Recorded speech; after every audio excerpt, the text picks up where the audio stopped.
Les amis, bonjour à tous, j'espère que vous allez bien et que tout se passe pour le mieux pour vous. Alors, la télé-réalité, ça va être le sujet aujourd'hui de cette vidéo, mais qui va être composé de plusieurs thèmes à la fois. Quand je dis télé-réalité, j'ai envie de dire influence, influenceur, le modèle que ça donne, qu'est-ce qu'on en fait, etc. Bref. Alors installez-vous, peut-être ça va être long, je sais pas si ça va être long ou pas, mais premièrement, déjà, ce que j'ai envie de mettre en place dès le début, c'est que je veux pas être dans le jugement.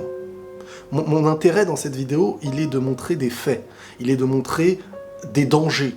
Il n'est pas de dire « Oh, telle personne, elle a fait ça, truc, chirurgie, je sais pas quoi ». Je suis pas dans la moquerie individuelle, je peux être contre des choses, mais je ne viens pas à... Je m'attaque pas à un humain, voilà. L'humain qui est en face, qui fait des choses pour lesquelles je ne suis peut-être pas en accord, fera des choses, peut-être parfois mieux que moi à côté. L'intérêt, il n'est pas dans ça. Il est dans le danger que ça représente, surtout chez les jeunes, et pas que, mais surtout chez les jeunes. Donc essayez de prendre en compte vraiment le message que j'essaye d'apporter avec bon cœur et sincérité. Pas quelque chose qui veut être dans l'offense d'une personne qui est en télé-réalité, etc.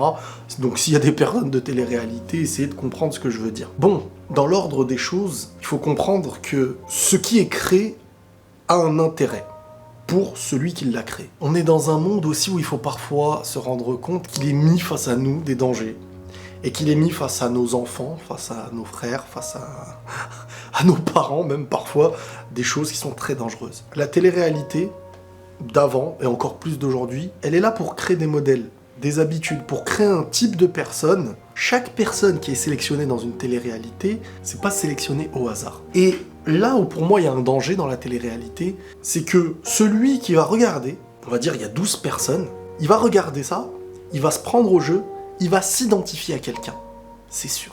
Il va s'identifier un petit peu plus à quelqu'un. Il va s'attacher à quelqu'un. Et il va s'attacher à des habitudes.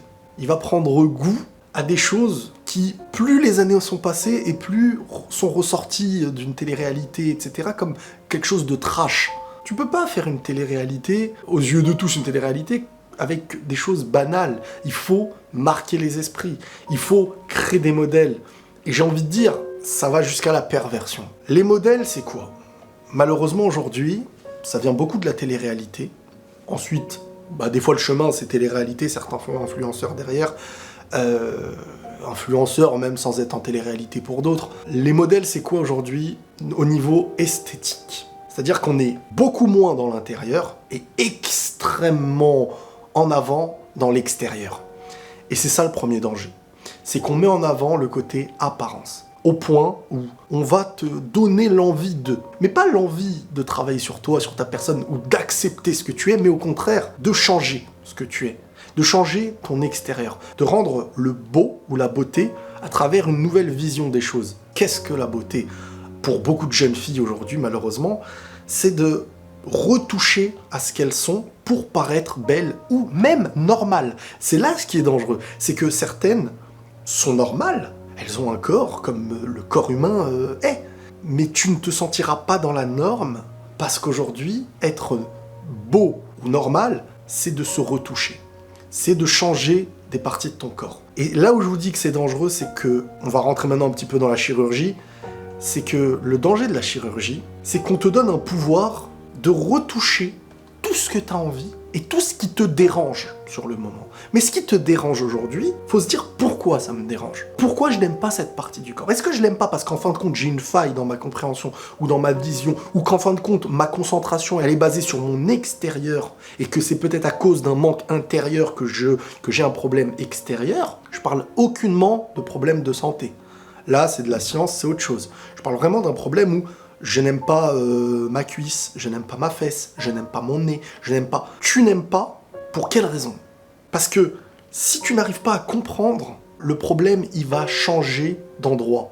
Tu vas refaire ton nez, tu vas refaire ta joue, tu vas refaire... C'est un excès, c'est un danger et c'est une très grande drogue. C'est une drogue.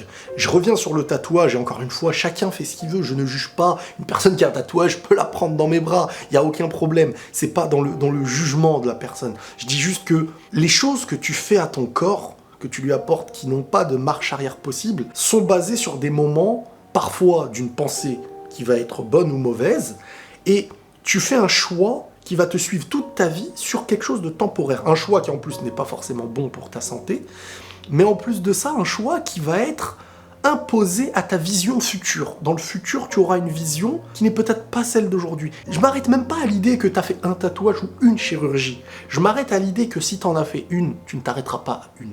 Quand tu as la possibilité, quand quelque chose te dérange, de la retirer, tu vas pas me dire que dès que tu as retouché une chose ou une partie du corps qui te dérange ou que tu as tatoué quelque chose, que tu t'arrêteras là toute ta vie. Pourquoi? Parce que tu as franchi un pas. Tu as ouvert une porte. C'est comme si tu te disais, toute ma vie, je m'interdis dans mon envie de fumer ou dans mon envie de faire telle chose, je m'interdis.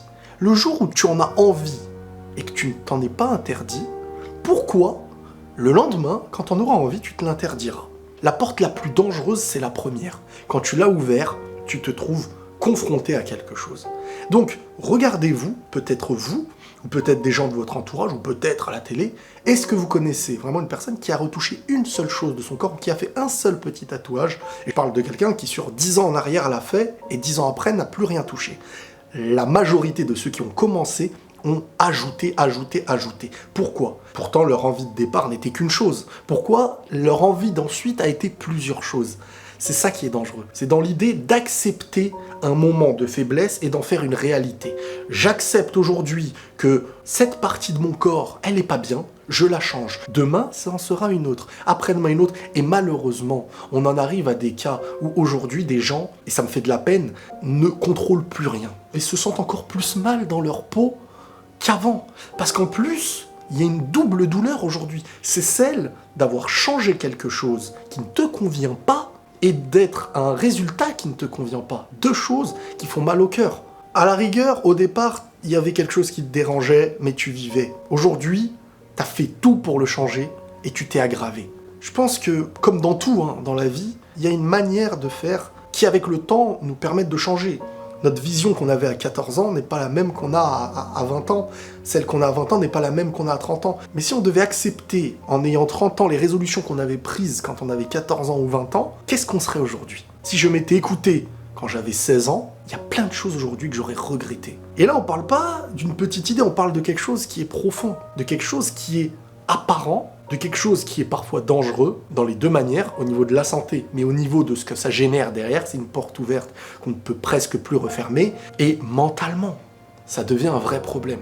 C'est pas un jugement sur l'idée de il a fait ou il a pas fait, c'est un danger sur cette porte ouverte qu'il ne faut peut-être pas ouvrir, et essayer de comprendre, ou de travailler plus à l'intérieur, parce que tout le monde a des choses extérieurement qui nous dérangent, et que si on ne les avait pas, autre chose nous dérangerait. Tout au long de votre vie, vous n'avez peut-être pas détesté la même chose chez vous. Pourquoi? Dites-vous pourquoi. Et c'est ça le problème aujourd'hui.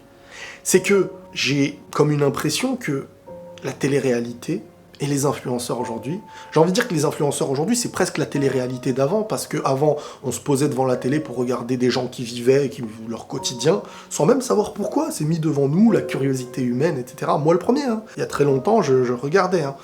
Et aujourd'hui, les influenceurs, c'est un petit peu ça. Alors, dans le lot des influenceurs, on aura des personnes qui essayent d'apporter, comme dans les chaînes télé. Tu auras des chaînes spécifiques à des choses qui pourront être en accord avec toi et utiles à tes yeux, et des choses qui vont être suivre la vie de quelqu'un.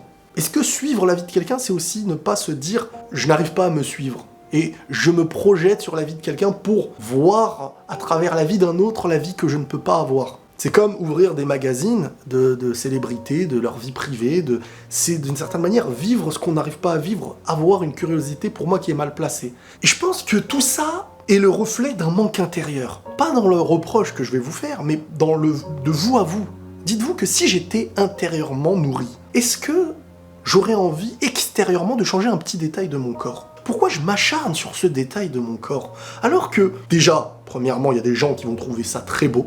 Je vous jure, parfois, il y a des personnes qui ont peut-être un nez un peu... et ben ça fait le charme de cette personne. Et je vous jure, j'ai vu des chirurgies qui ont été changées et tu ne trouves pas le même charme. Pourtant, la personne se voit avec un nez plus normal, plus fin, plus...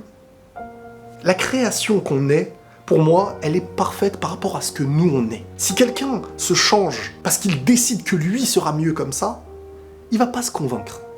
Parce que si en lui, il a décidé qu'une chose n'était pas normale, il trouvera autre chose. Et s'il prend du poids, il ne va pas le perdre à travers une norme et une science humaine, c'est-à-dire de changer des choses alimentaires, donc être en meilleure santé pour être en meilleure forme physique. Non, il va chercher ce pouvoir qu'on lui a donné dans la facilité. Il va dépenser déjà de l'argent, il va en perdre, et il va ouvrir cette première porte qui est très très dangereuse.